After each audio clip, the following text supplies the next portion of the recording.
We are about to start, Ashima. I was just waiting for others to join in. I'm not sure whether we'll have that turnout today, that much turnout. We'll still start in a minute or so.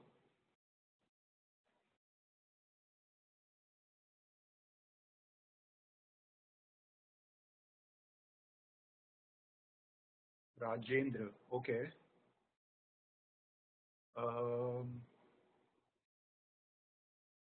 What is the issue, if you can tell us about, or probably you should contact Nitin sir if he's facing some issues.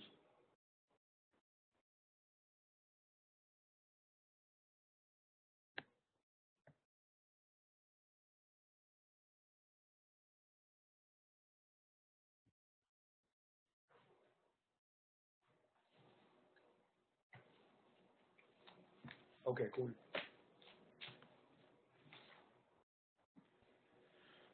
So, so I'll start with the session today.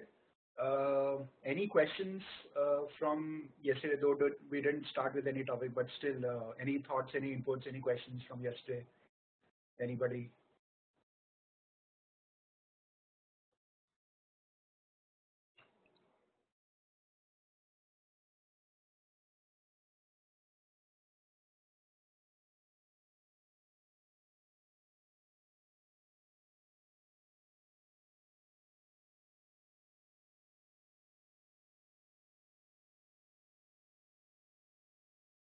Okay.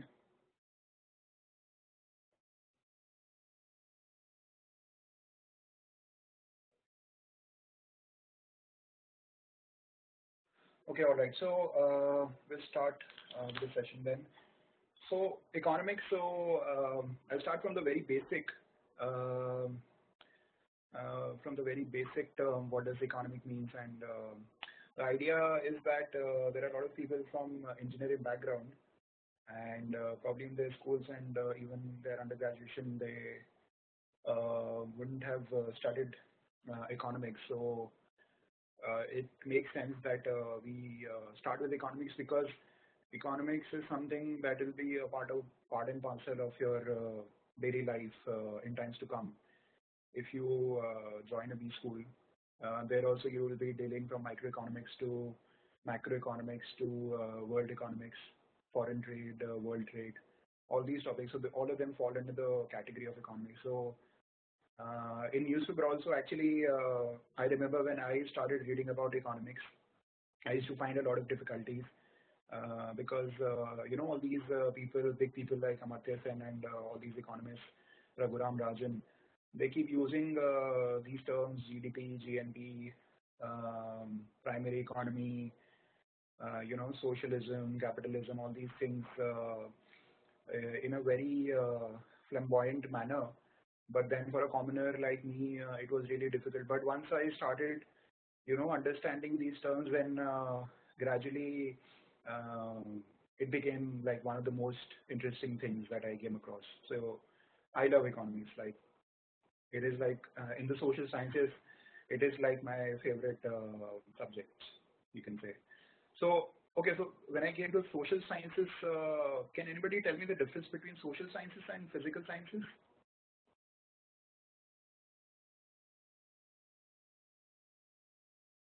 Anyone? Just a very basic thing.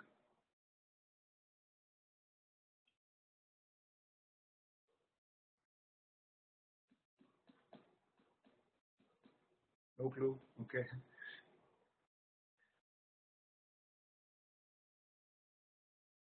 Okay, all right. So social sciences basically includes all these subjects like economics, like psychology, like political sciences. Political sciences. So they had to actually add a term science, after political, to really call it some kind of science. Uh, yeah, sociology. Not necessarily societal issues. Okay, yeah, everything is related to societal issues. Society and everything is linked, interlinked. So we have physics, chemistry, biology here. not really biology, physics, chemistry, mathematics, for example.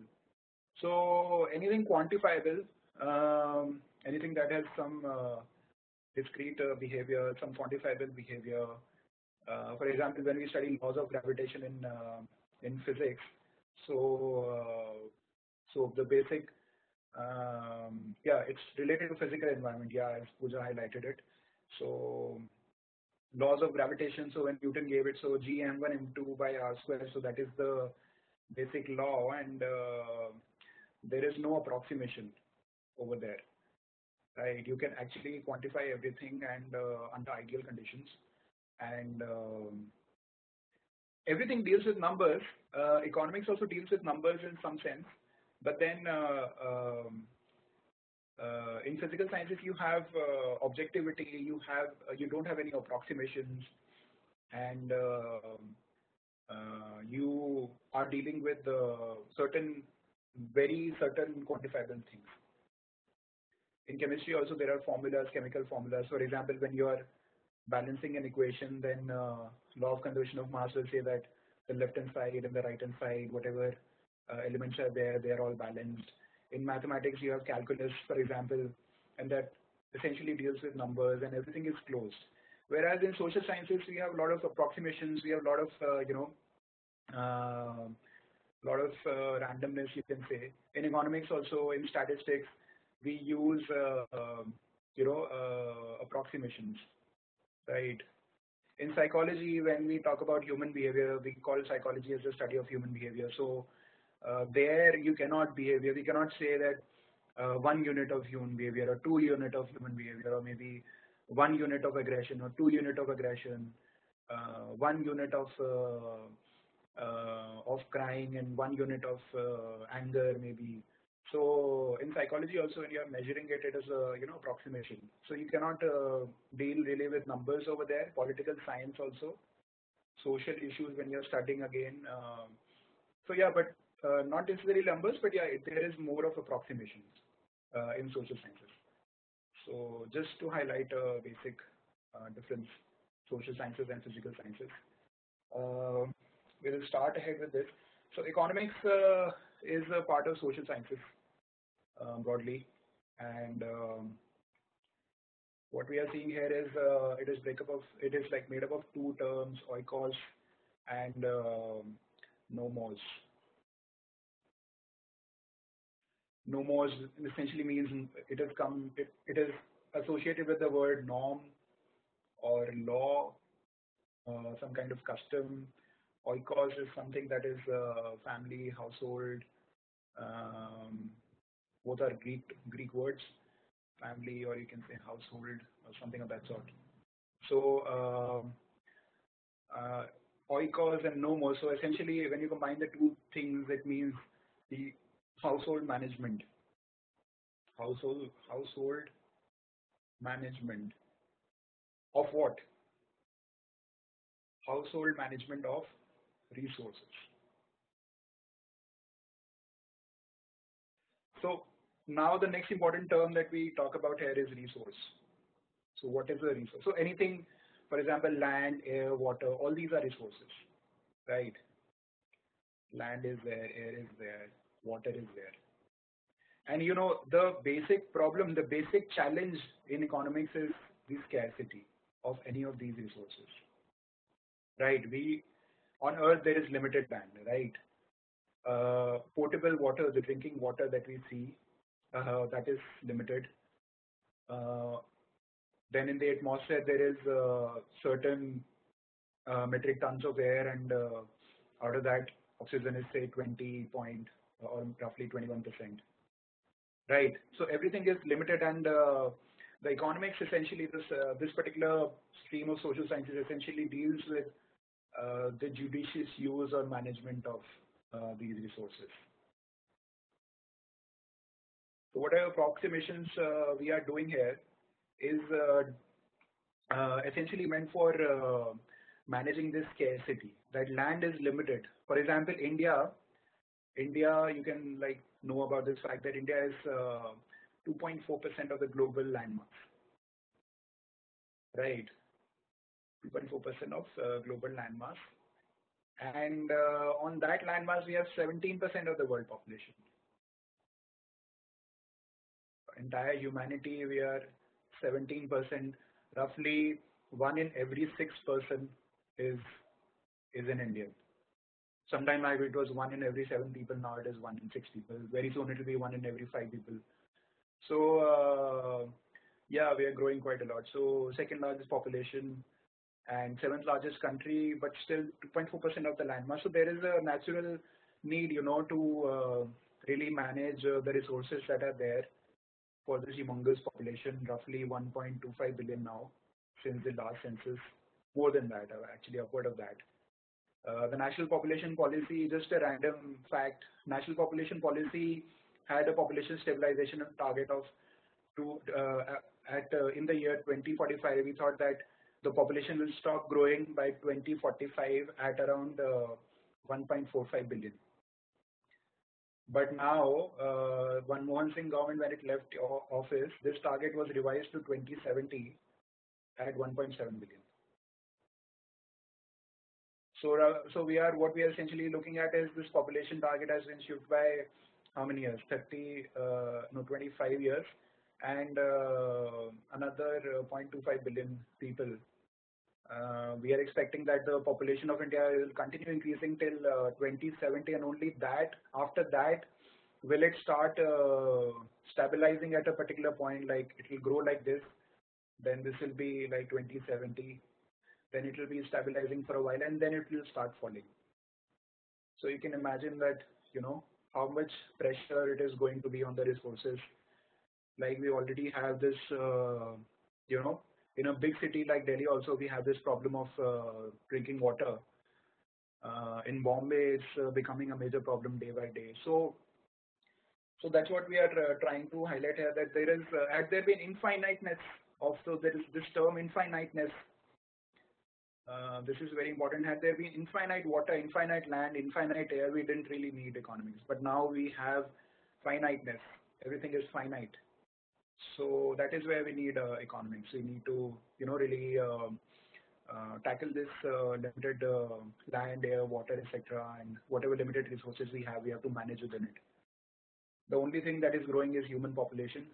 Everything else is limited. So naturally, when we have finite resources, there is a need to prioritize, and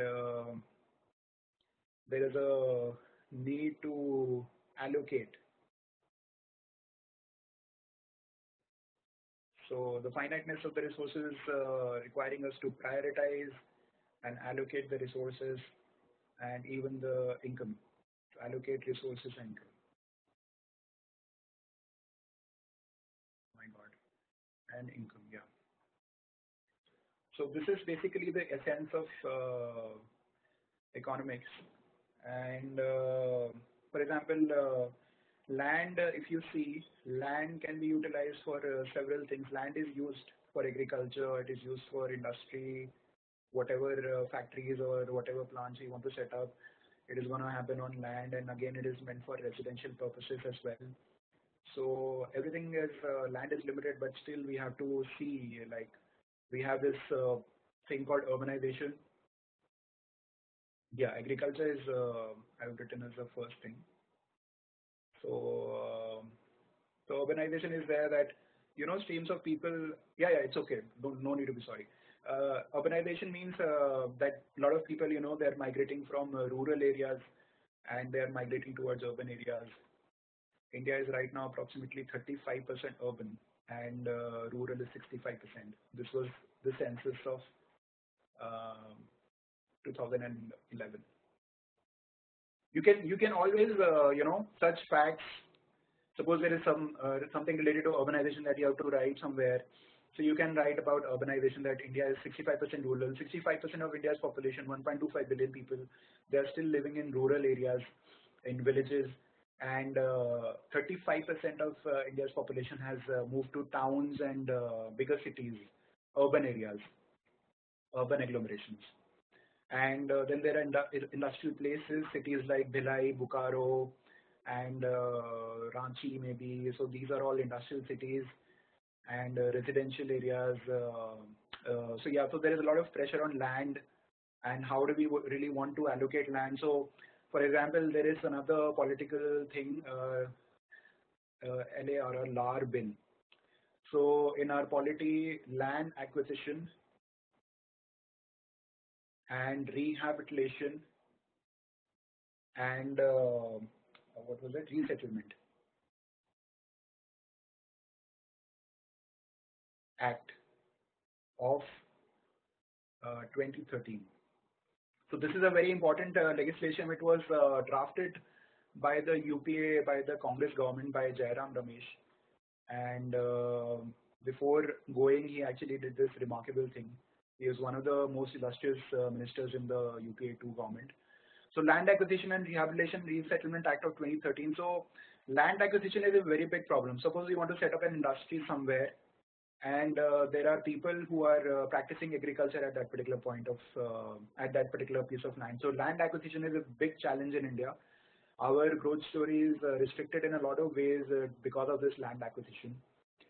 Rehabilitation. Suppose we are able to acquire,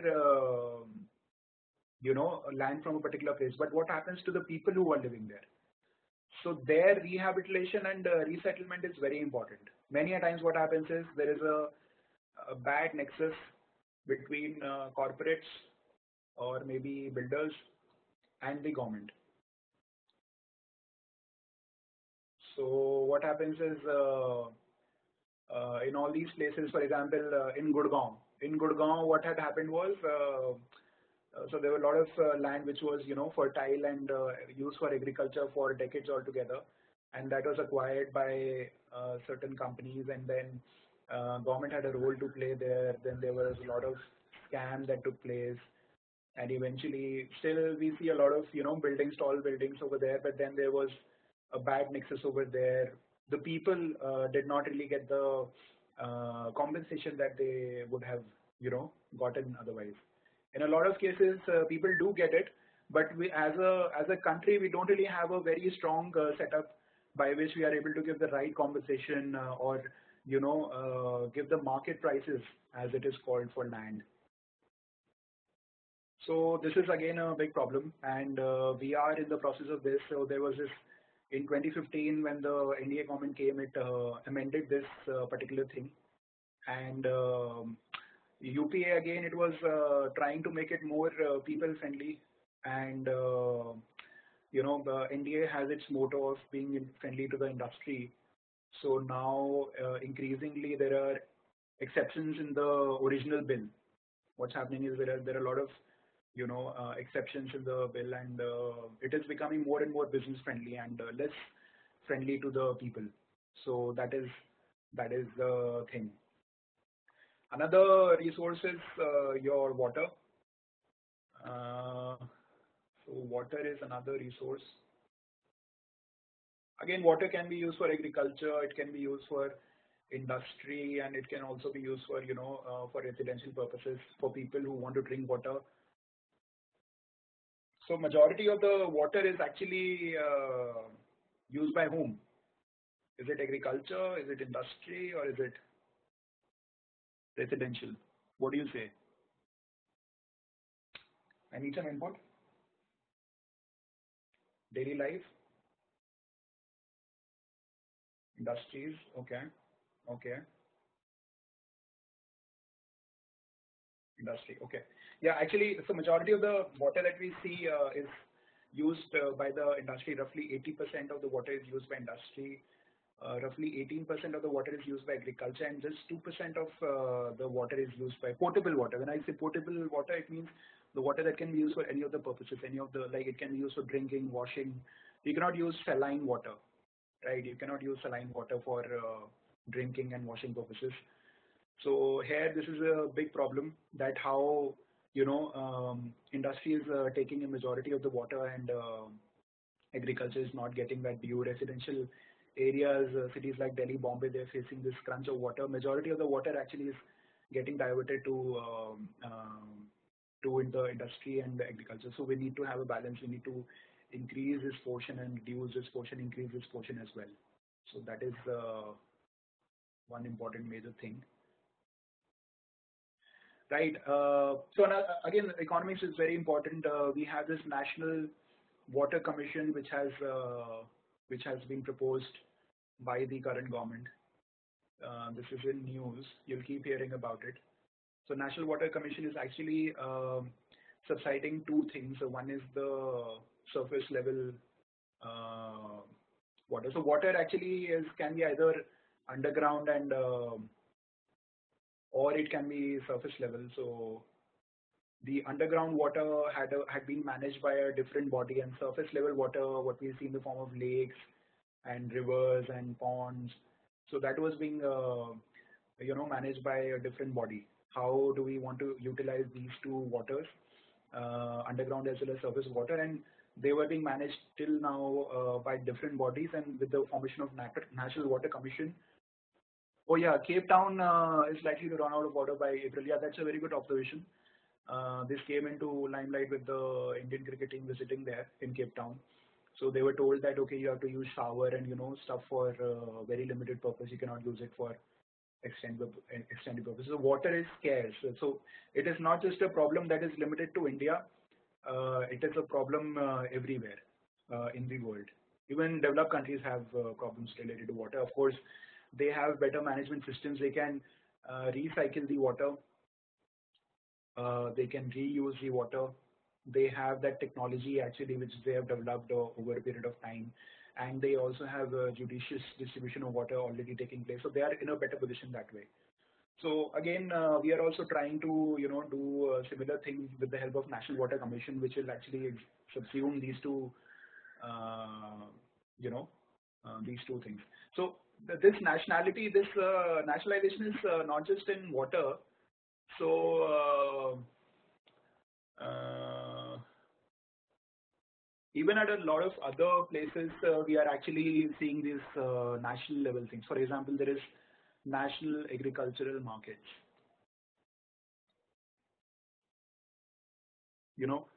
So traditionally in agriculture sector, I'm just giving you these random things that are coming to my mind. So I have not prepared these things. So this is this project that was launched by the government, which is very good. Traditionally, I want to tell you briefly about this. That national agricultural markets, what it is doing, it is giving a fixed price to farmers.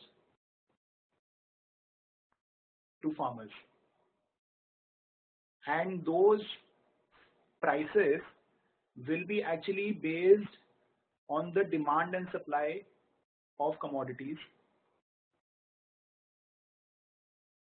of commodities, demand and supply of commodities. Indus Water Treaty with Pakistan, yeah, it was there in 1960. I'll tell you about that also. I'm telling you about what are the national level things that have recently come into picture. So national agriculture markets is this. So demand and supply of commodities based on inputs given by uh, inputs by around 250 big mandis.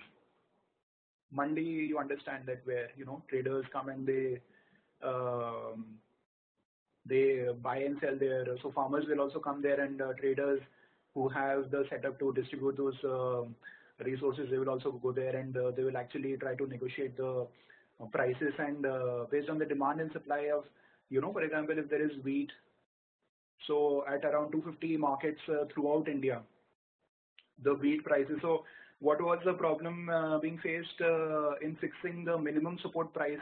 You must have heard about this as well. Minimum support price is actually the price that is provided by the government to the farmers.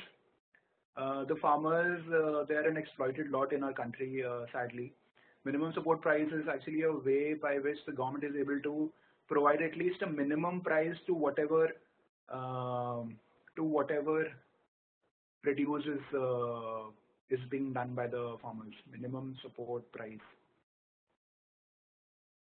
So what was happening initially was that suppose before every agricultural season, before wheat growing season, for example, there is this MSP that is declared by the government, right? That okay, we have for example in 2017, 2016, for example, 2016 winter season, wheat is a rabi crop, so it is grown in winters.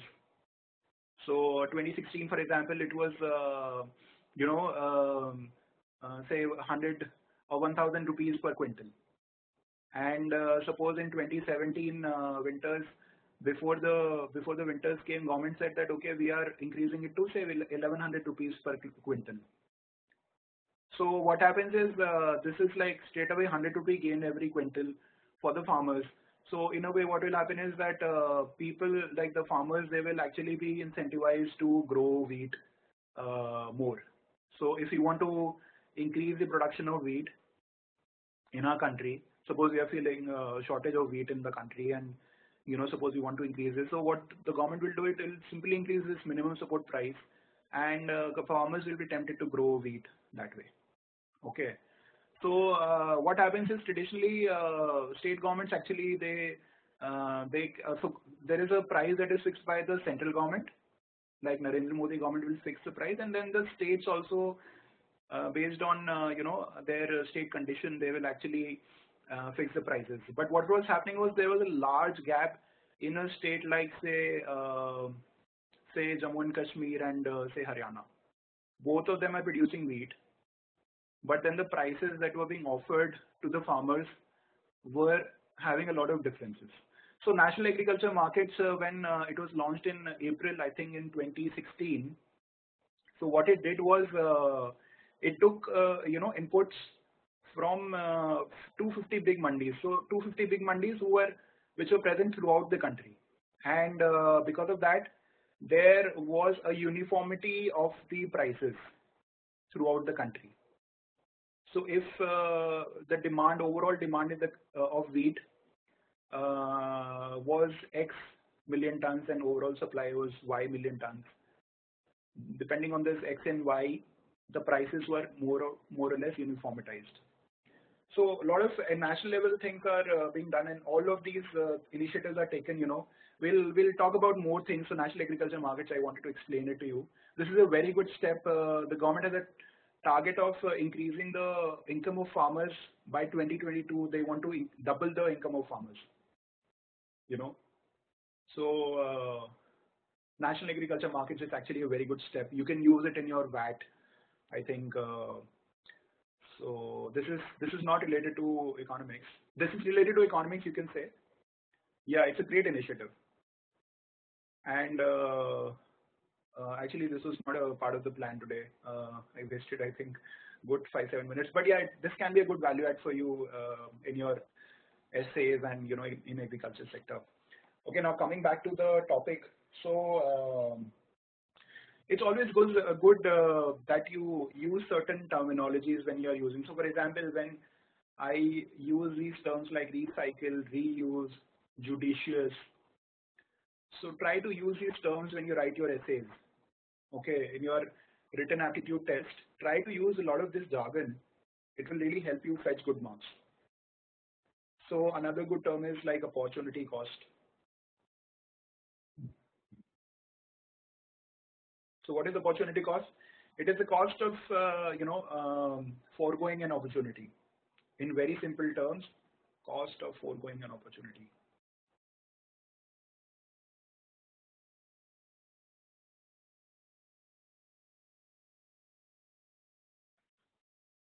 So what do you mean by cost of foregoing an opportunity? It's something like suppose I'm working in a job, okay, and that job is paying me suppose 5 lakh rupees every year. I got a call from IIMs, and that IIM over a period of 2 years is going to charge me 15 lakhs, right?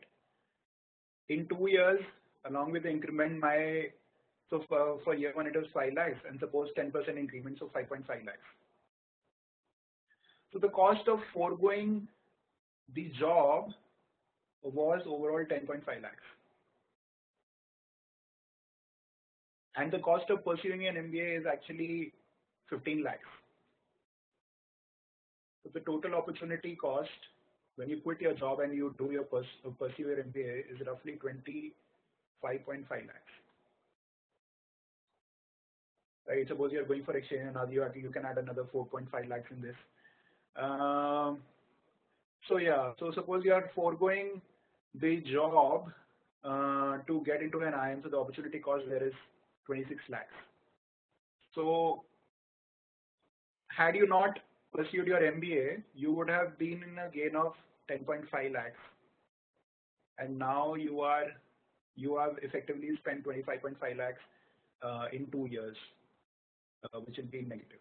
This will be plus, right? So you forewent this amount, and you spend this amount as well. So you are, effectively in a negative of this. So this is overall opportunity cost, and of quitting the job and doing an MBA. So this is just an example. This opportunity cost. So in economics, we use this term opportunity cost quite a lot. And then there is another term is cost benefit analysis. Cost benefit analysis. You can actually use these jargons wherever, like you should try to use them. Cost benefit analysis. So it is just simply whatever cost you are incurring, cost 1, cost 2, cost 3, cost 4, and then you eventually got some X result. So this is like something of as Y. Cost benefit will actually do a comparison of Y versus X, right? So suppose while doing your MBA, you did an overall expenditure of suppose 20 lakhs, right? And in the end, you got a job of 21 lakhs, example. So then you would do a cost benefit analysis, and you say that Y was 20 lakhs and X was 21. So it was a good decision, something of that sort. So again, cost benefit analysis is like, this is like very basic. Whatever I have tried to explain here, opportunity cost and this cost benefit analysis, these are very basic things that you probably can use in economics. So this is something that we do in economics. So yeah, ROI basically. Yeah, you can say ROI, return over investment. Okay, so moving on. So moving on, we will move to economic systems. Any questions till now? Am I going too fast, too slow?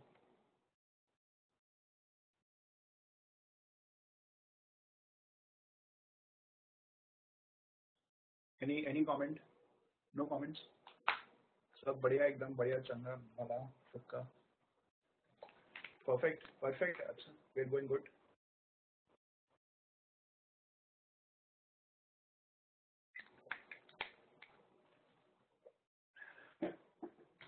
Akshay, Anudeep, Mayank Chaudhary, पूजा, कौन है?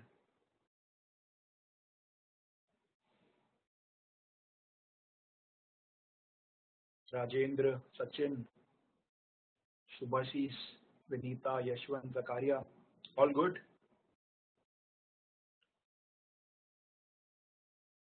Okay, cool guys.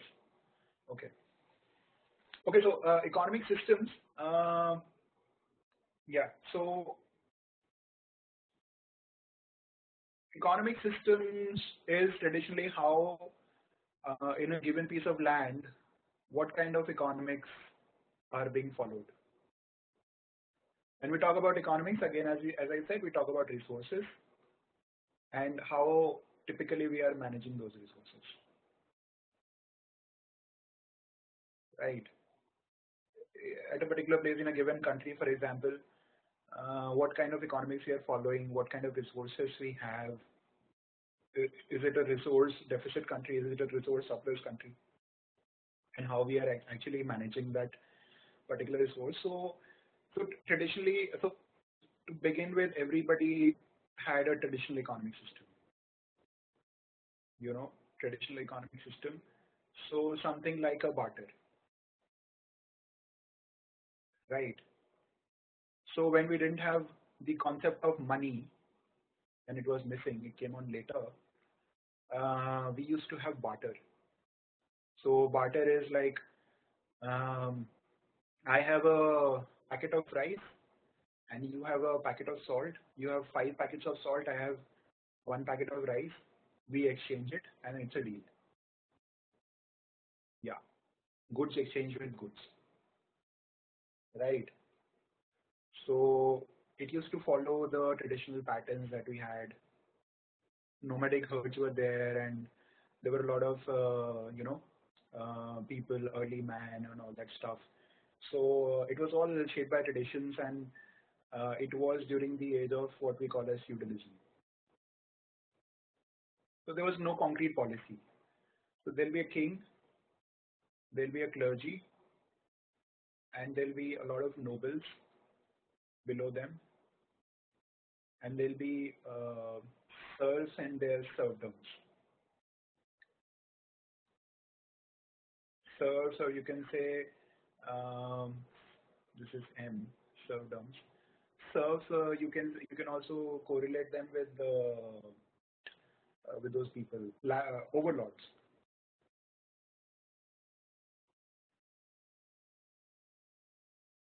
Suppose for example, what we see in Afghanistan right now. So there are a lot of so if this is Afghanistan, then this portion is controlled by one person. This portion is controlled by another faction. This portion is controlled by third faction, fourth faction, and fifth faction, and so on. Right. So there are overlords, and they will control this particular region. They'll be responsible for the security in this particular region, and they will be, growing certain, say, agricultural produce. They'll be controlling agriculture in this particular region, for example, and they will be giving a portion of. They'll be controlling the entire trade in that region. Farmers will have to agree to whatever terms and conditions are set by the overlords in that particular region, and they will give a portion of this revenue to the king, and they will extract a lot of portion for themselves, and very little portion will be left with farmers, right? So during before Renaissance, for example, are you aware of the term Renaissance? Okay, for those who don't know, Renaissance is like the age of enlightenment in Europe, right? There are a lot of aspects related to it. Before Renaissance, it was all feudalism, and after Renaissance, there was this gave birth to the modern economics that we study right now. We had these thinkers like Adam Smith, David Ricardo, and all these people who started giving thoughts to. There was enlightenment in all spheres, art and sciences and economics and sociology. Modern economics, Adam Smith. I think he was the father of traditional economics. I'm not really sure about that, but yeah, he gave the concept of free trade. So yeah, so all these people, they came after Renaissance. Before that, it was all these traditional economic systems. We used to have barter, and we used to have. It was not very dynamic. Okay, as an economic system, it was not dynamic. It was static.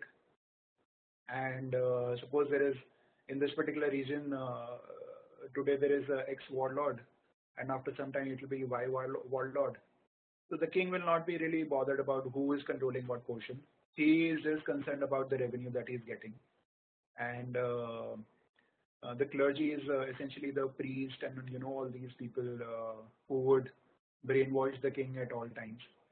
And there are nobles or the ministers who will be collecting taxes for the part of the king, and king will also get a support in terms of security from these warlords indirectly, and entire territory will be governed by the king.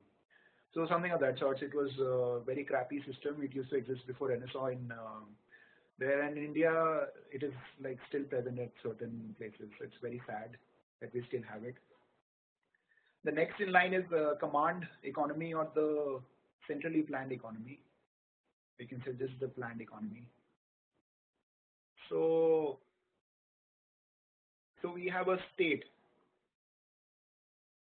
So, do you know the difference between state with the small s versus state with the big S? What is the difference? Anyone? These two are different terms. Any student of political science? I think there was no student of political science. Okay, so okay, define and nations. I didn't get that, Pooja.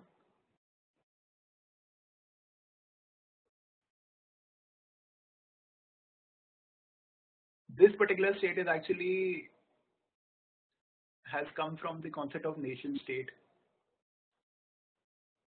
So the modern concept. So there used to be kingdoms um, at some point of time. For example, World War One. World War One was a period in history before which we had these, empires. For example, it was a British Empire. There was the Russian Empire, right? There was this German Empire. There was a French Empire, and in Europe it was a Austro-Hungarian Empire, right? And there was this Ottoman Empire in Turkey, and these empires would actually fight and fight amongst each other, and there'll be one king, and more or less something of these lines, but then more refined version of this feudalism. So feudalism had died out. This still after post Renaissance also this particular kingdom concept remained. But after World War One, we had the concept of nation states with democracy coming into picture. So a lot of countries, for example, French people, they consolidated their entire region, and they called that land as France. And France became a nation state that was recognized by the nation of French people and having a certain boundary structure, right? Similar case for the Germans, and so Germany came into picture after Prussia and all those Bavaria people.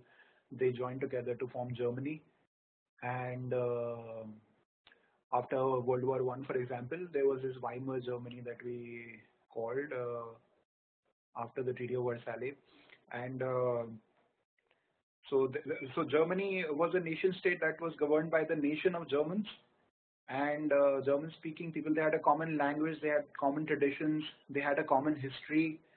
French people had, for example, a common. What is a nation? Nation is a group of people that may be present in a particular geography or maybe spread throughout the world, but they are united by common language, common customs, common traditions, and common history as well. So that is a nation. If they are present in a particular region, that becomes a nation state. For example, modern day France is a nation state, and modern day Germany is a nation state. Modern day India is a nation state, though India is not really a nation, but yeah, India is a nation state. China is a nation and a nation state. So this is just a brief, about the state. This is a state with small s, and the capital is, Arunachal Pradesh, Andhra Pradesh, Himachal Pradesh, and Uttar Pradesh, Madhya Pradesh, Chhattisgarh. These are all states, capital S. Just the provinces in a particular country. That is a capital S. So yeah, so state. So traditionally, state, when it is controlling the factors of production.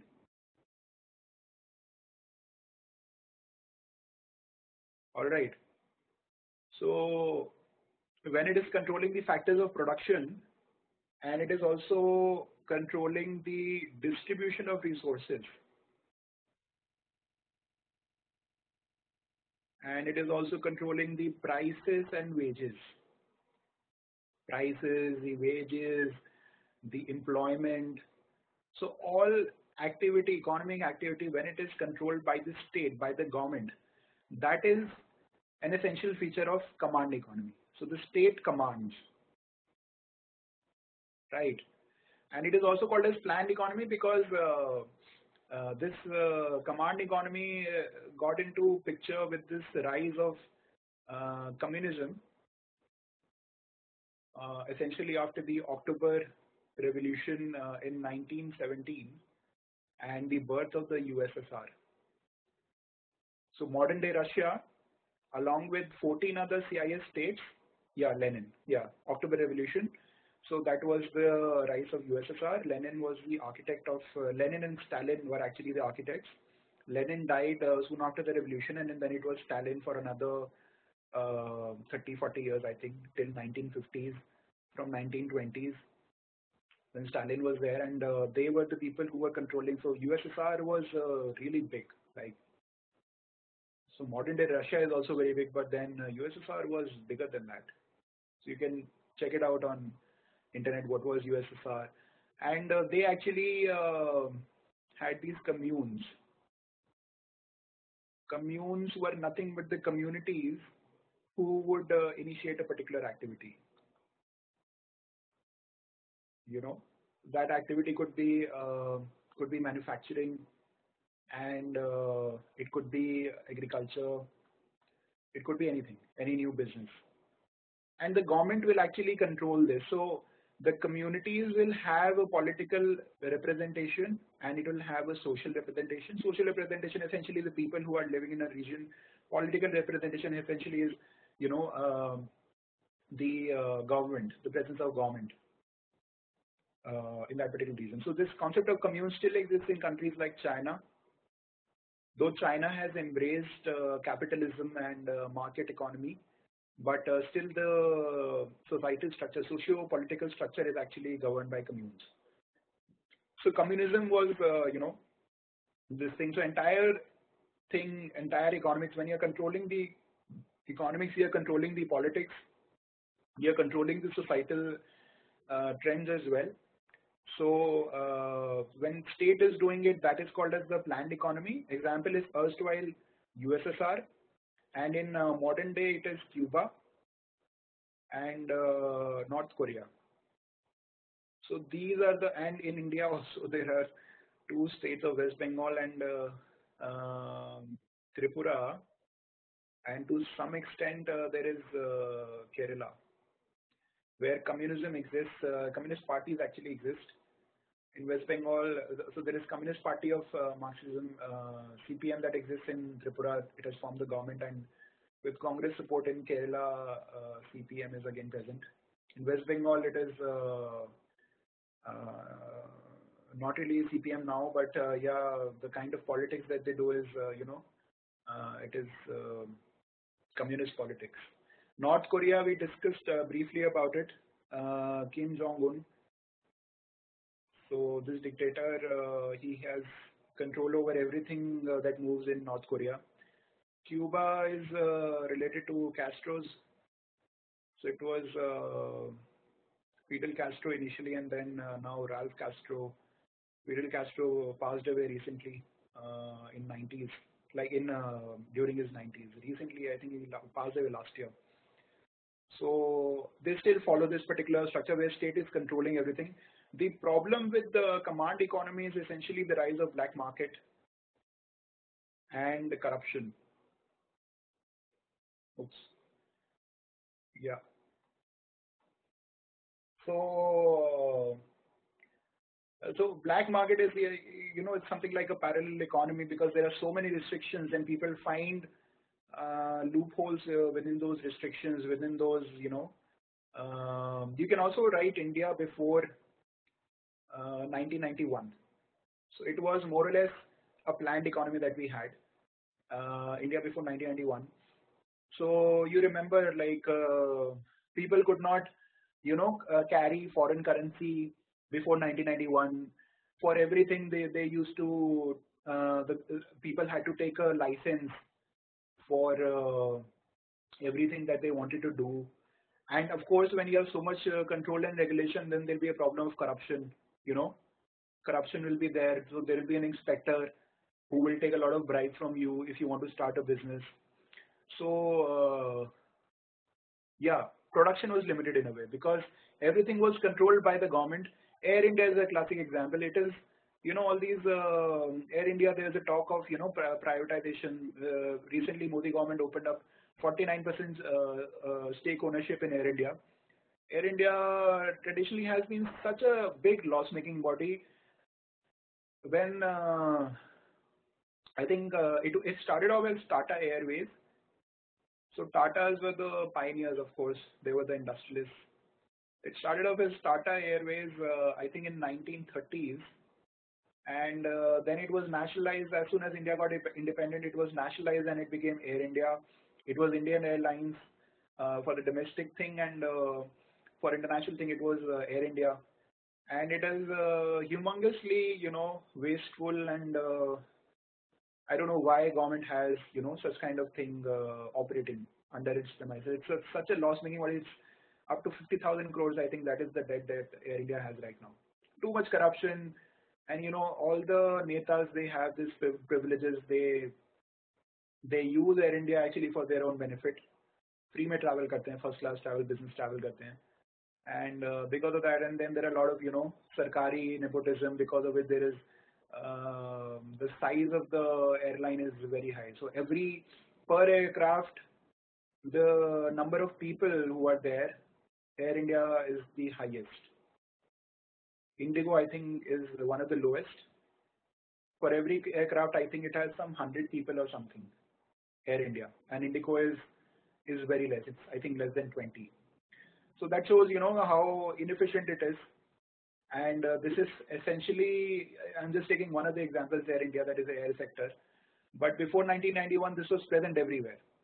So even IT companies, suppose Infosys was started way long back, but then they had to take so many permissions, and so many problems were there to do any kind of business. Right now we talk about startups, and we have this concept of ease of doing business. And India has jumped nearly 30 places. It was 134 at some point of time, and right now India is 100 out of 191. Yeah, that's correct. Anudeep, good you're aware of it. So procedures and etc., procedures and everything, they have been simplified to such an extent now. You can actually get an electricity connection in one day. You can actually start a business with just one form now.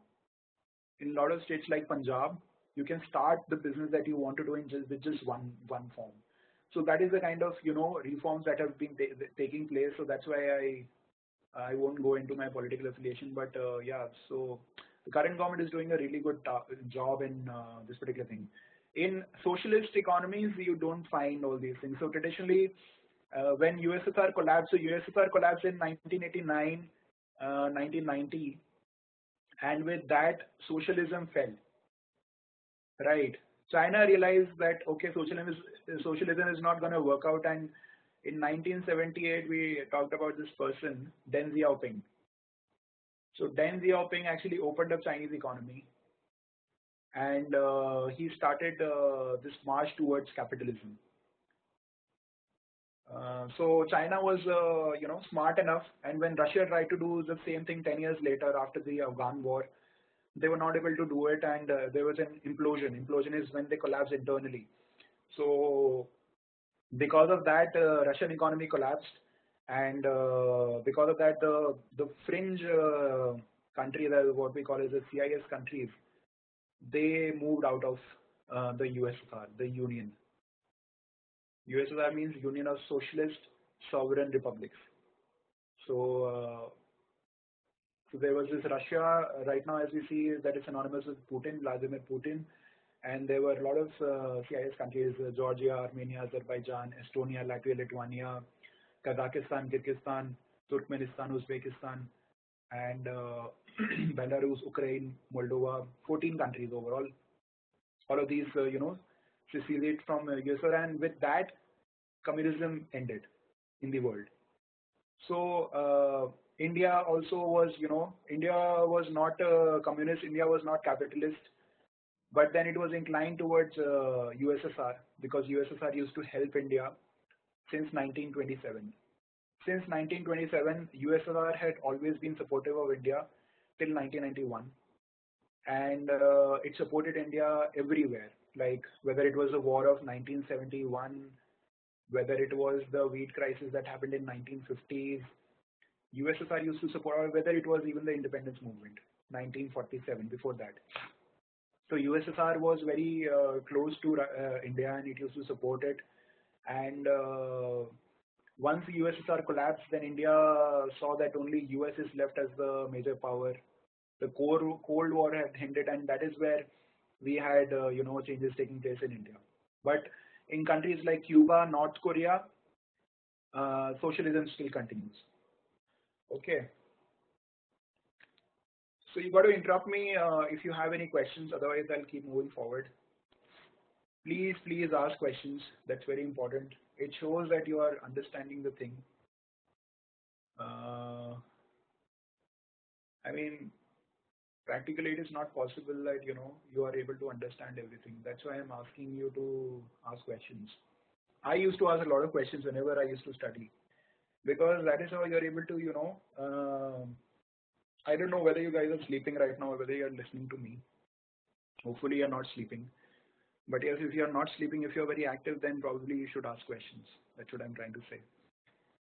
Market economy, essentially, it is synonymous with capitalism. So, capitalism, it goes hand in hand with democracies. So, I talked about factors of production, right? So, factors of production. In a command or a planned economy, the factors of production were controlled by the state. Whatever activity is taking place, so I talked about communes, for example. Yeah, communities, communes. So whatever activity was taking place, it was taking place with the regulation of government. In a market economy, it is actually the individuals who are taking all the economic decisions. That is a perfect market economy, also known as laissez-faire.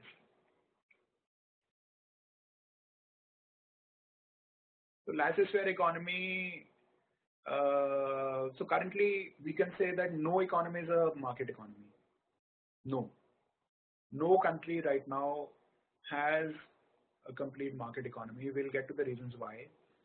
Laissez-faire essentially means that it's a French word. It's not a Greek word. It's a French word. It means let do, let go, and let pass. Right. It means the absolute state of economic freedom. Absolute economic freedom.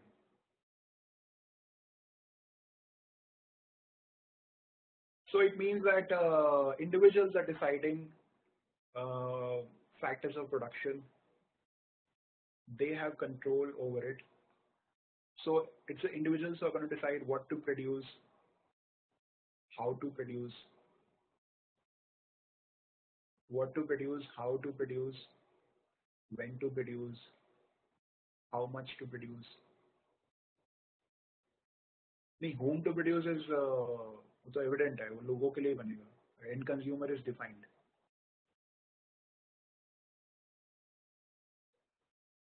Won't that lead to a chaos? Chaos in no again. So that is the essence of laissez-faire. So when we talk about individuals, so perfect laissez-faire actually won't lead to chaos.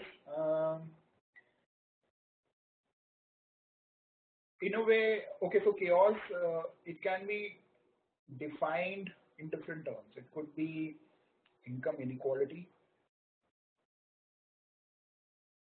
right? It could be poverty also,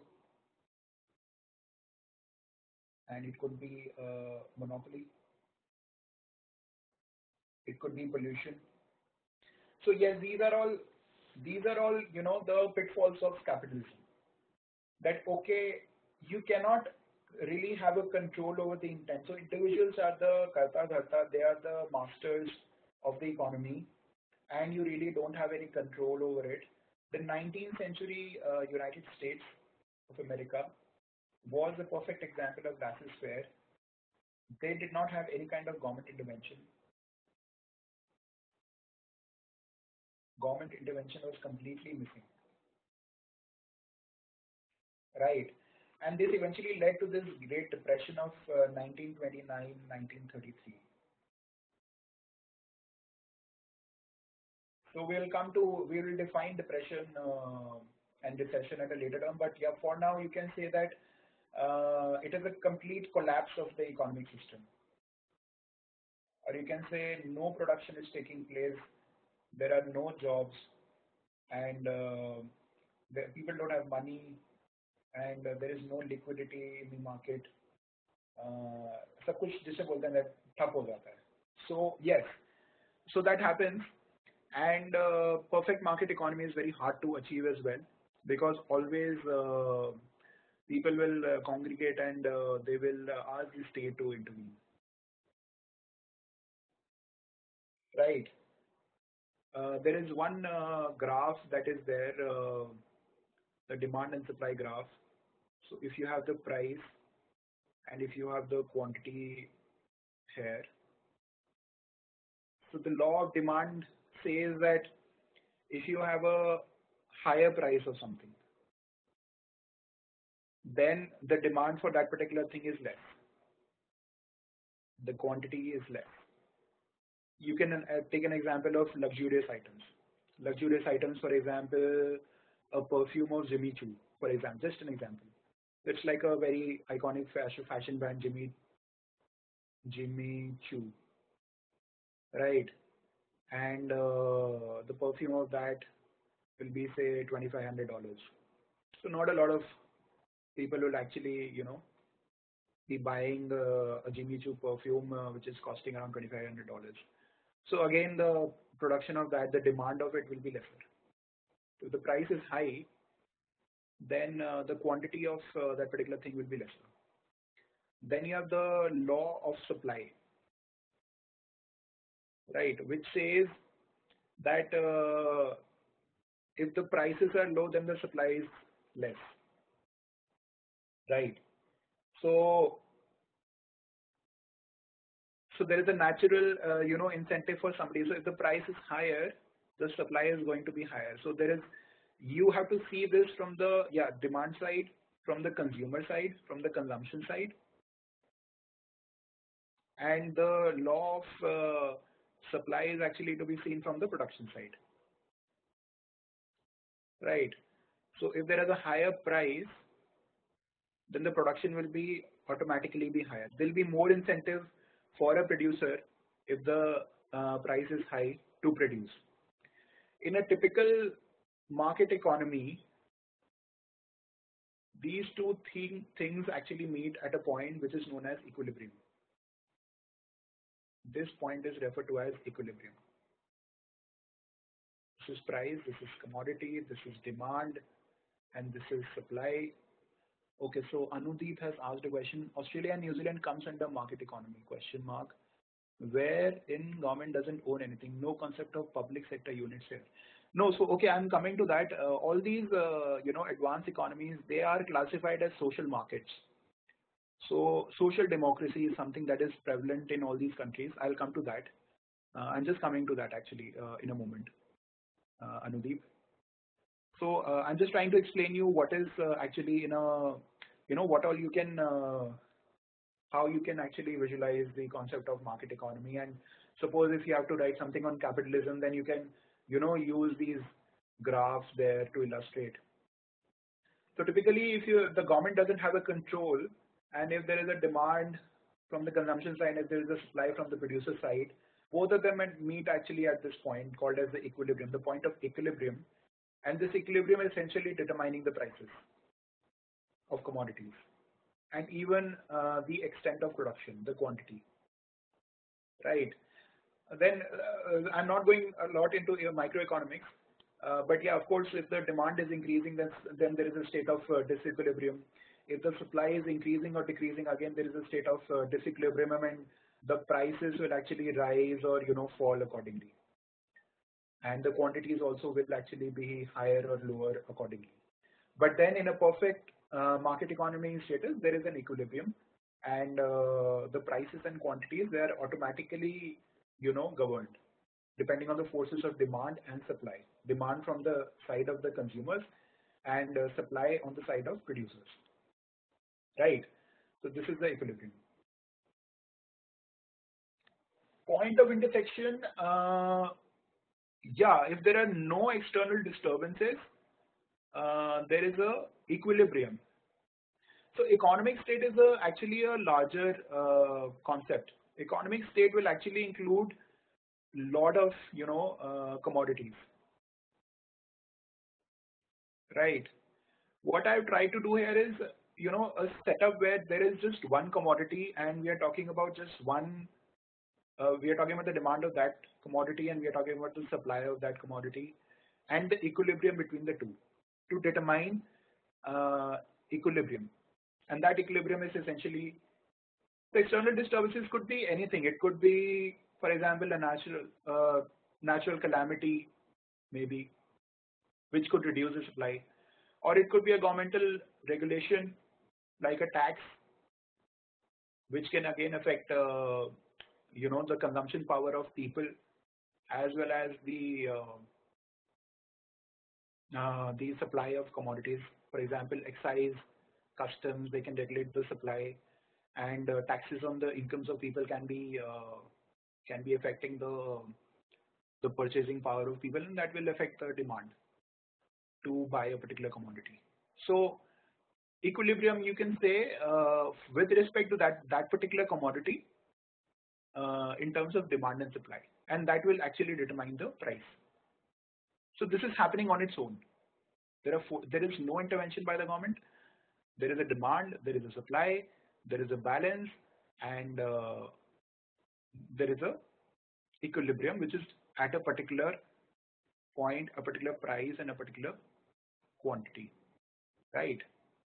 And if there is a calamity, if there is a common regulation, this equilibrium is likely to get disturbed, and then there'll be another state of equilibrium with a different set of price and quantities, which will be suited to that particular external situation that is come into picture.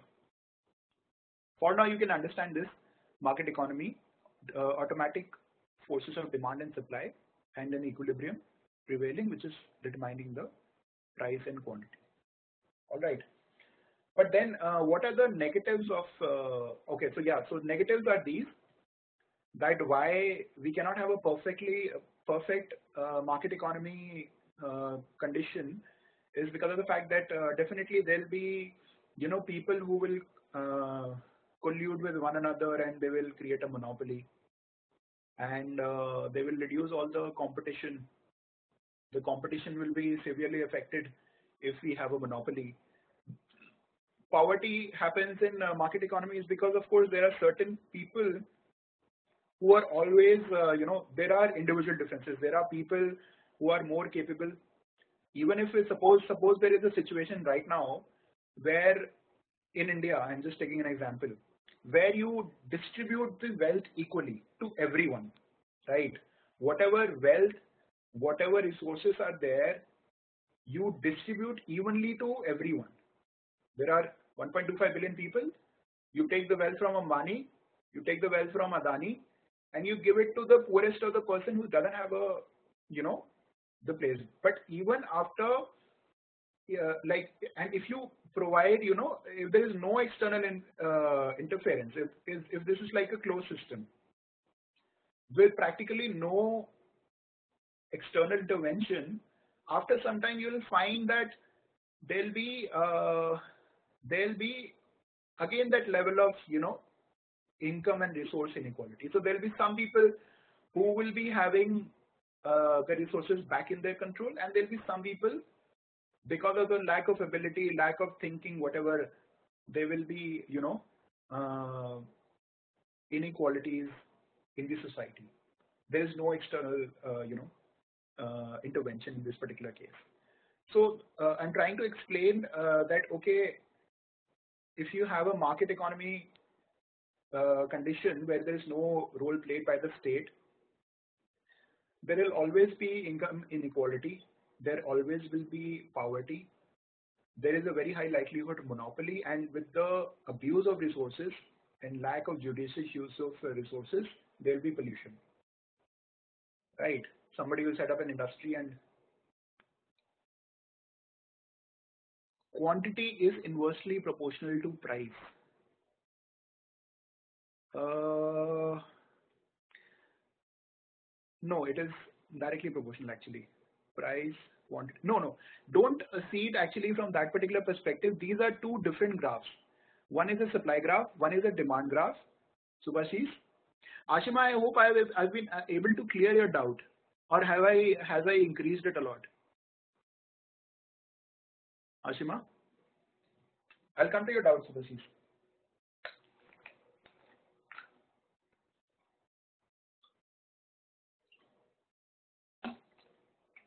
Okay, great, Ashima.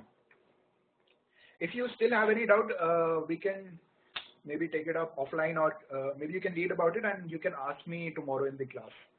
Tomorrow, hopefully, if you are meeting, I'm not sure. I'll have to talk to Nitin sir regarding it. And yeah, so your doubt, Subhashi, so quantity is not really inversely proportional to price. Through these price and quantity graphs, I've tried to explain what happens for a particular commodity. Suppose there is this one quantity called a McDonald's burger. Uh, I'm just taking an example, okay? And there are people who really like to eat these McDonald's burger. What I'm trying to say here is, through this price quantity graph, is that the most expensive burger will have the least demand. For example, if there is a burger which is worth 500 rupees, so it will be having very less demand. And suppose there is a Mac Aloo Tikki whose price, which is priced at just 30 rupees, then it will be, oh, yeah, then it will be very high in demand. So you'll be effectively producing, say, 1,000 units of Mac Aloo Tikki, and this 500 rupee burger Maharaja Mac will be, just 10 units maybe. So this is showing the demand side. For a producer, I've just tried to explain here that suppose there is a 500 or 1,000 rupee burger, suppose, and what I'm trying to say here is that a higher price will actually motivate the people. So here the demand was lesser, right?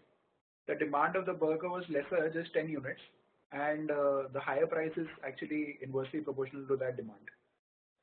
More is the price, lesser is the demand. Here what I'm trying to say is, the producer will always try to increase his, revenue. He will always try to focus on this particular thing where he's able to get his maximum revenue from. So he would like to produce, don't go by the demand side. We are assuming that the demand is constant in this particular graph. What we are trying to say here is, if there is a 1,000 rupee burger and if he has 10 people demanding it, then to increase, his revenue, he will try to produce 1,000 into 10 units. So he will try to make his revenue 10,000. Whereas if there is a 10 rupee burger, there are 10 people asking for it. Here the revenue is just 10 into 10, 100, and here it is 10,000. So of course, from the producer side, from the supplier side, the demand is constant, 10 people. There is a natural inclination to produce good of higher worth. So in a way, he will try to, produce this particular thing with a higher price to increase his revenue, and produce this thing as lesser if given an option. The demand is constant, and that's how there is a direct correlation. In a market economy status, in a market economy condition, there is a balance between the two. And the place where this is intersecting is called as the equilibrium. This is like a more of a theoretical thing. You can just, remember this, that okay, यहाँ पे कभी भी capitalism के अंदर आ जाएगा ना, कुछ भी लिखने के लिए चिपका देना ग्राफ, ठीक है, कि ये डिमांड का कर्व है, सप्लाई का कर्व है, ये प्राइस है, कमोडिटी है, और बस यहाँ पे इक्विलिब्रियम है, लाइफ सेट है, ठीक है.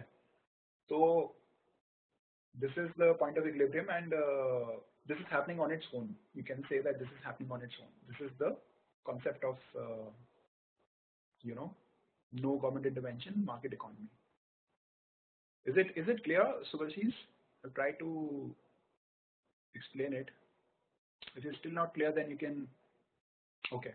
Okay, cool. Now, don't just say yes, sir, for the heck of it. Okay. We can always discuss it later or in the next class. Can I say that laissez-faire would somewhat be India before globalization, monopoly of products?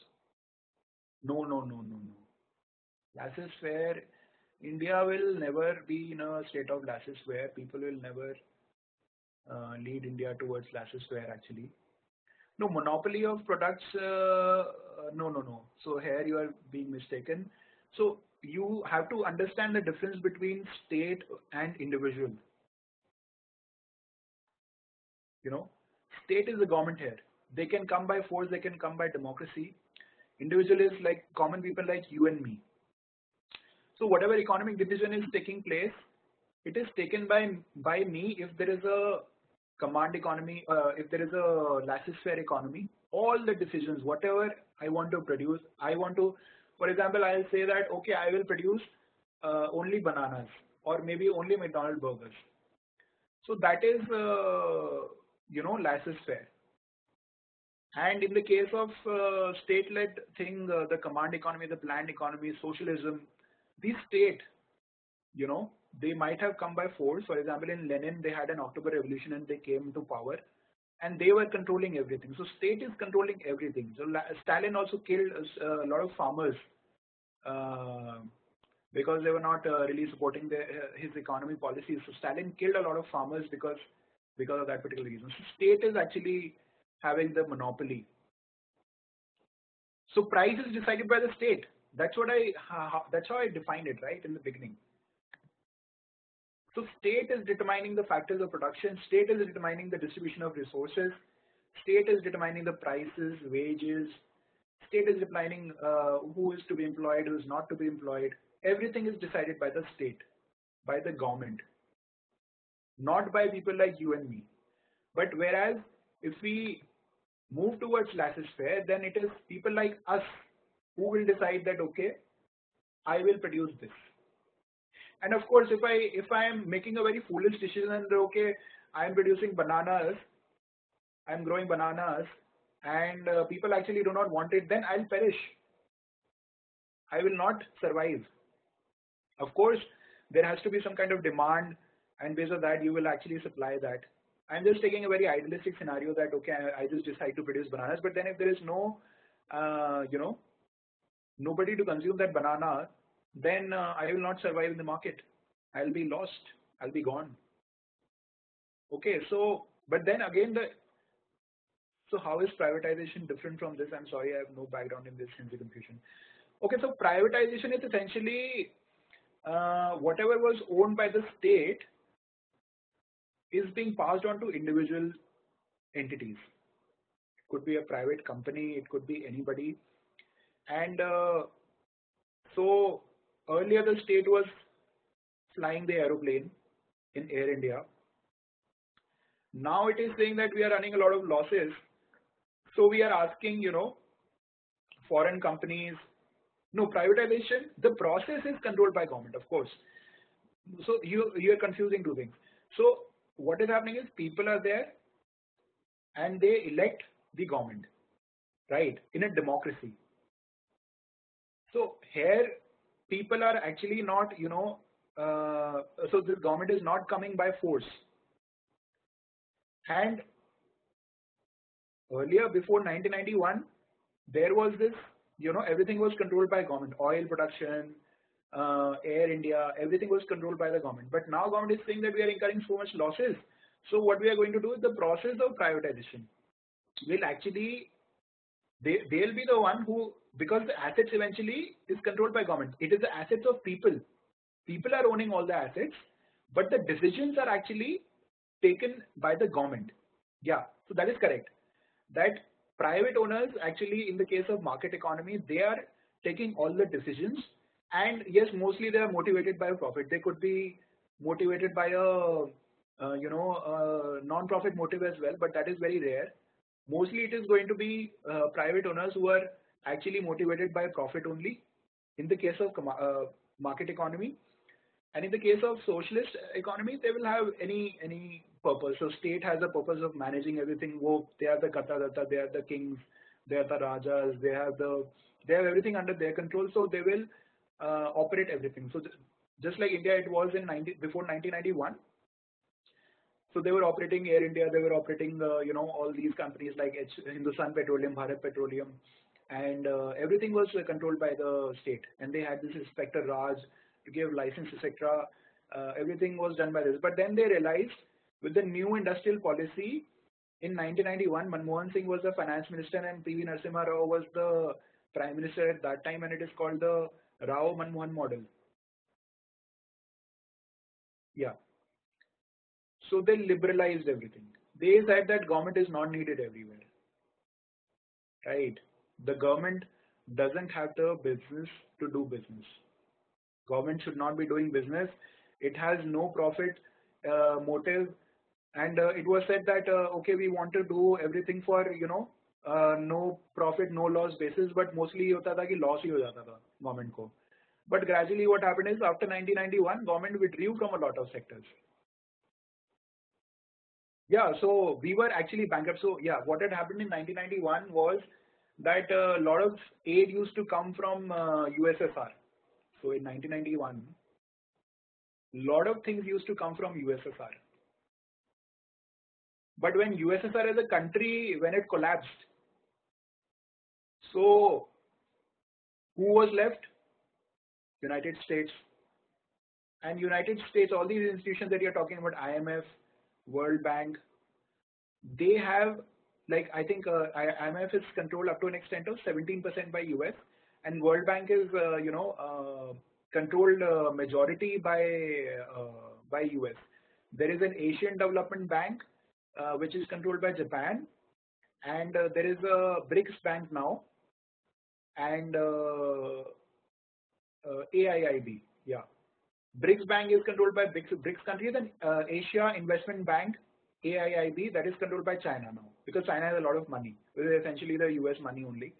So yeah, so US used to control IMF and organizations like World Bank. When in 1991 we had something called as the balance of payment crisis. We will come to that actually probably in the next class now, because we are running out of time. I want to end it by 10:30. So balance of payment crisis happened sometime in 1991, where the government did not have any money to run the government. पैसा ही खत्म हो गया हमारे पास. क्योंकि क्या होता था उससे पहले, that right now we have something known as foreign exchange reserves, forex, up to I think it is more than $360 billion right now, and it is controlled by RBI, Reserve Bank of India.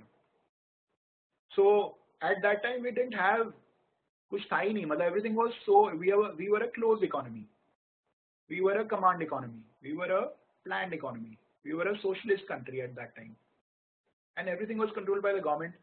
अब भाई सरकार के पास पैसे ही नहीं है, खत्म हो गए पैसे देश चलाने के लिए.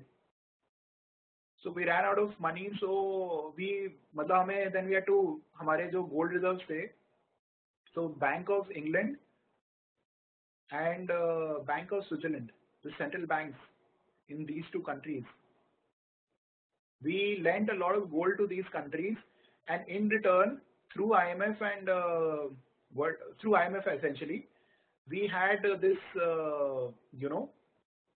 money coming in for daily management in the country. मतलब ऐसा था कि हफ्ते भर का पैसा रह गया था सिर्फ 1991 में to manage the country. मतलब suppose we have so many offices, तो लोगों की तनख्वाह देनी है, मतलब ट्रेड हो रहा है, फार्मर्स को उनकी प्रोड्यूस के प्राइसेस देने हैं. We had ran out of money, कुछ था ही नहीं हमारे पास. Government was like bankrupt. So that is where we lent out gold to these people, and in return through IMF, they gave money to us. They gave some money to us, but in return, of course, that money will not come for free. So it came with a lot of conditions. That okay, this is our, IMF said that this is our money, and you have to follow our conditions. So those conditions were actually exhibited through the new industrial policy of 1991, and the architect of this new industrial policy was P.V. Narasimha Rao and Dr. Manmohan Singh. So that's why it is called the Rao Manmohan model. What we had been following before this was the Nehru Mahalanobis model. Mahalanobis. Since independence, so Mahalanobis was the chief statistician in the Nehru government initially, and of course he had Nehruji and Mahalanobis, PC Mahalanobis, they both had socialist inclinations. So that is why we became a socialist country initially. New industry policy was the main characteristics was liberalization, privatization, and globalization (LPG). So liberalization is meaning that we are becoming liberal. Liberal in the sense that now people can come and invest in India. So that was essentially to get the dollars and increase the forex reserves. We became liberal that way, and this concept of FDI that we see, foreign direct investment, and FPI or ISPB, I will come to it in some time. Foreign portfolio investor, foreign institutional investor, these are the people who invest in our stock markets. And FDI is big term projects which are invested by foreign companies. So foreign direct investment. So we wanted to attract that, and through FDI and FII, essentially we are attracting dollars, and these dollars can actually be a part of our forex reserves. And whatever we are falling short in our balance of payments, we'll come to that. We will actually be using it. We will, whatever balance is, like suppose we are incurring more expenditure and we are getting lesser revenue, so the shortfall is met by these forex reserves. So this was liberalization. Privatization was that government decided that okay, there are a lot of sectors where government intervention is not really needed. Media, IT, and hotels, hospitality, everything was controlled by government before that. And it was so foolish. Even Air India, of course, now they are willing to privatize it. And all these companies like, in Delhi, for example, it was this Delhi Vidyut Board. So Delhi Vidyut Board became BSES. So it was owned by Reliance and, Reliance and Tata's now. And they are supplying the electricity to Delhi people. And of course, there is a regulation. We have a Central Electricity Regulation Commission. So when there is a privatization that is happening, I want to highlight this thing. It doesn't mean that the government is completely losing the control. No. Government still has, different control. It has all the agencies through which it is exerting its control over these private entities. For example, if there is electricity being supplied by BSES in Delhi, then there is a Central Electricity Regulatory Commission, CERC, which is actually taking into account the prices of कि भाई एक unit electricity का जो है वो कितने का मिलेगा. So the prices of that unit of electricity and the tariff structure we pay electricity bills to these companies. So all of that is decided by the CERC in conjunction with, of course, the stakeholders, which is a private player. And of course, they take into consideration the interests of the people. So people plus CERC plus BSES. So it is not that BSES alone is determining your electricity bill. So these are the stakeholders in deciding your electricity bill. So privatization, when it happens, it doesn't mean that there won't be, private player जो आकर के कुछ भी करेगा. नहीं. So that is the essence of, what we call as the social market. I want to actually do that before we end. Social market. I'll just briefly talk about it. That all these pitfalls of government, they are actually of the private players, they're actually regulated by the social market. So I'll briefly tell you what it is about. So whatever so I hope this is all clear. Yeah, privatization, liberalization, and globalization. Globalization is that entire world is becoming one global village. So that is the funda. Very cliched definition I have given to you. The whole world is becoming a global village. Okay, how do I explain that? So globalization means that, suppose there was a foreign air carrier, say Etihad, right? So, and there is a Indian player like Jet. Okay, so Jet used to operate in India Etihad is operating in Middle East, in Europe, etc. So globalization will mean that Etihad and Jet are coming together, and they are actually providing a package of sorts to travelers who are moving within India and outside. So Etihad wants to tap into Jet's market, domestic market, and Jet wants to tap into Etihad's outside India market. So they will come together and they will form a package of sorts that okay, people actually can actually buy Etihad tickets in conjunction with Jet tickets, or they can buy Jet tickets in conjunction with Etihad. Or for example, if there is a Microsoft company like Microsoft, when it is opening in an office in Hyderabad, again that is an example of globalization. So Microsoft was actually not would not be really sure 20 years back that okay, we can open a research and development center, India Development Center as it is called in Hyderabad. But now they see that Indian people are very talented, and Indian people, they are migrating back from US to India. So it's better that if we want to do our development, if we want to tap the same talent, we'll open an office for them in Hyderabad. तो भाई तुम India में ही रहो, बस हाँ काम हमारे लिए करते रहो. So that is again an example of globalization, that the whole world is becoming one closed global village, and TCS is suppose opening its office in say Washington, or maybe in New York. So again, this was unthinkable before 1991. TCS opening an office in New York. No way, this shit is not happening. But now it's becoming very normal that okay, yeah, TCS is not only opening an office, it is providing jobs to Americans. There are Americans who are coming in and they are working in TCS office, maybe in Trivandrum or something like that, right? Because it is becoming an IT hub. India is an IT hub now. So all of this is because of globalization. Our companies going outside, other companies coming inside, stuff like that happening. So that is globalization. So that is the essence of the new industrial policy of 1991, and whatever legislations were enacted at that particular point of time by the government. P.V. Narasimha Rao was the major person, though the credit is given to Dr. Manmohan Singh. Manmohan Singh was just the finance minister at that time. The main credit actually should go to P.V. Narasimha Rao for actually, it was actually the dream team. Because what the state of the country was really bad in 1991, and whatever they did within a short period of time, Chidambaram was okay. I'm not getting into politics, but yeah, there were of course a lot of people, and they were the people who turned around the fortunes of our country within a period of 10 years. So the laws that we had incurred from 1947 to 1991, 2001, India was a completely different country. 2001, and then of course NDA was more business friendly, so they gave fillip to liberalization and privatization even more than what the Congress government would do. So something of that sort. Coming on to social markets. Social markets. This is the last topic that I want to do. After that, I'll end it over here. Or social democracy.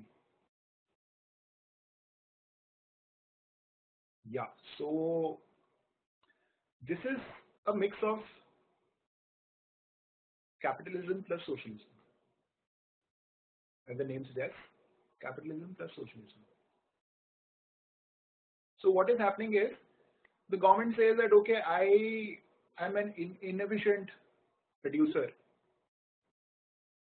Okay, so it asks the private players to come and produce and bring their management and expertise, whatever. So the base of the economy is capitalistic. So essentially all the production activities gradually, for example, what happens in the United States right now is this social democracy. The concept was tested in Scandinavian countries. So Scandinavian countries are 5 actually in number. You have Denmark, you have Norway, you have Finland, Finland, Sweden, and Iceland.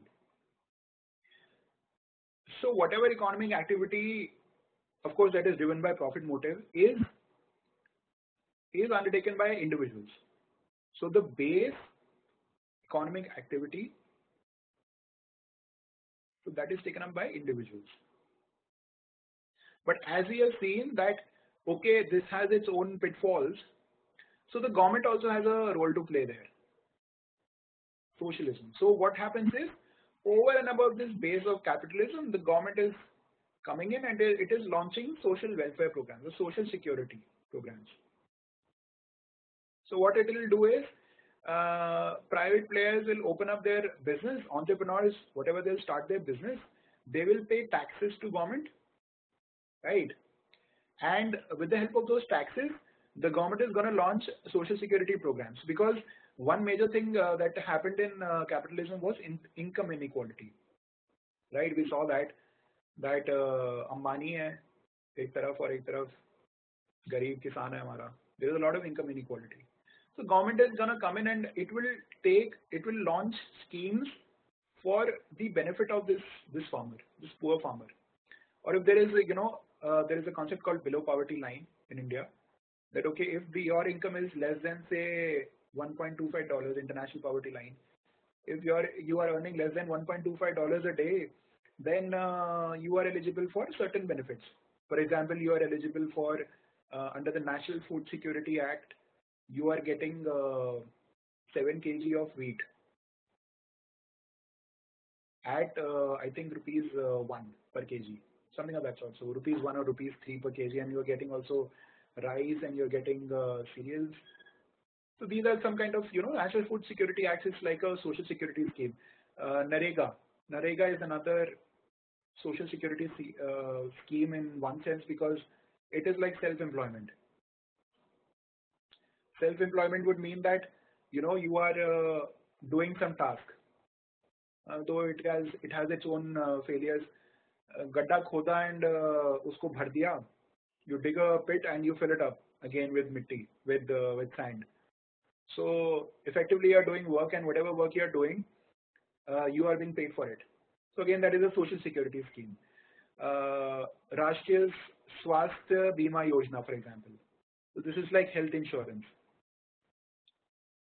The government says that you just deposit, rupees 1 every month in your bank account, and equal amount we are rupee 1 per day, I think, rupees 30 effectively in a month. And equal amount we are going to contribute in that bank account. And suppose you have some kind of health problem, suppose you are required to be hospitalized, so you have this insurance scheme ready, by which if you are hospitalized, then you will be given say rupees 2 lakh for hospitalization, or say rupees 1 lakh for any kind of medical bill that you want to pay. So these are social sector interventions, insurance.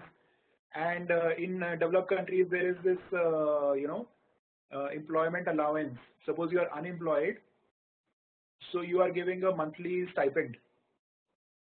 We haven't reached that level yet in India, but yeah, in countries like UK, they have this employment allowance that okay, if you are J.K. Rowling, the famous author, for a very long time she was on this employment allowance. So all these developed countries, they have this facility that okay, if you're not employed anywhere, then we are gonna, based on the taxes that we have collected from the private players who are doing business, who are earning a lot of profit, we are gonna launch these schemes and we are gonna take care of you. So these are social security measures, right? So it's a mix of capitalism in the sense that private player is coming into picture and he is producing the goods, and socialism in a way because the state is actually controlling a lot of social security programs. Obamacare, you must have heard about this act. Obamacare, it was one of the major controversies before Donald Trump came in, and right now he has given orders to repeal this act. So Obamacare was essentially a tie-up of US government with private insurance players, and Barack Obama had a dream that okay, every person, every US citizen is actually having some kind of insurance. Okay, so if there is a need, then the government doesn't have to step in, and it is the private insurance players who are actually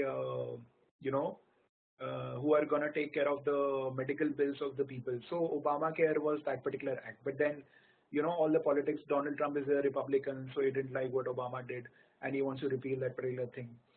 So Trump is more business friendly, and Obama was more, Democrat, and he was more social democracy is friendly. So this is like the social democracy. A lot of countries, for example, you talked about Australia. Somebody has talked about Australia and New Zealand. Again, these are all also social markets. So the in India also we are trying to move towards big time towards social markets. So as I talked about Rashtriya Swasthya Bima Yojana, NREGA, and National Food Security Act, these are actually the schemes by which we are trying to implement the social markets. So government is privatizing a lot of businesses which were present, so that private players, they come and they produce, and they are of course expected to bring better management practices, and they're going to do all the production, they're going to do the business. In turn, they're going to pay taxes, and using that tax money, we are actually going to sponsor a lot of social security schemes. So that is the essence of social markets. India also, in a way, is an example of social markets, but of course we are some way away from that, because yeah, we have some distance to travel in terms of becoming a social market. So the base of capitalism, and above that a layer of socialism, something of that sort. So that is a social market. Any questions?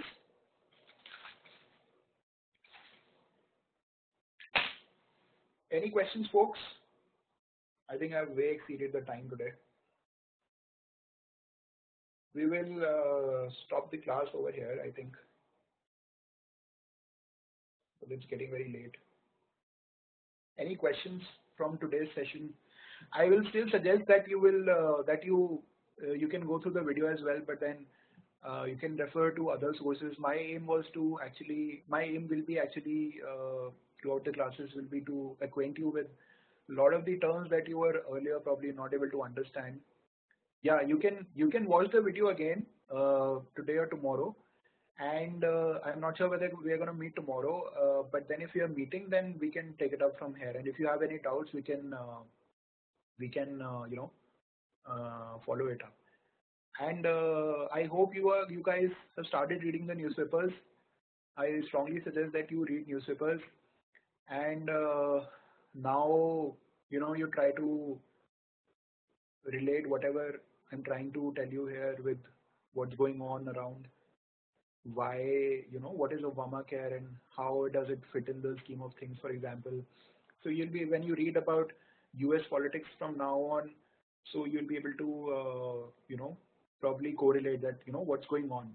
And that's how you become more confident about it. The more you are able to understand, कि chal kya raha hai niche, so that's how you're able to understand more. So if we don't have any doubts, then probably we'll take a halt here. And yeah, we can end the call here. We can end the meeting here. We don't have any doubts. Thank you guys for attending the session. And if you have doubts, you have my email address. You can email it to me. Otherwise, we can even discuss it in the next class. You can drop off from the call. Otherwise, thanks a lot, guys, and happy Republic Day to everyone. And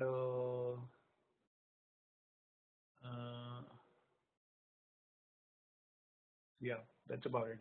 Thanks a lot. My email address, okay, write it here.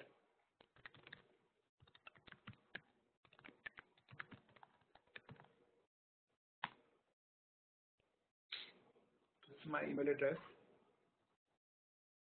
Yeah, that's fine. You can contact me, and just give me some time before you expect a response. It might take some time. I'll try to revert as soon as possible, but yeah, it might take some time. Okay, guys, see ya. Good night for tonight, and take care. Happy Republic Day to all of you, and yeah, do well. Bye-bye.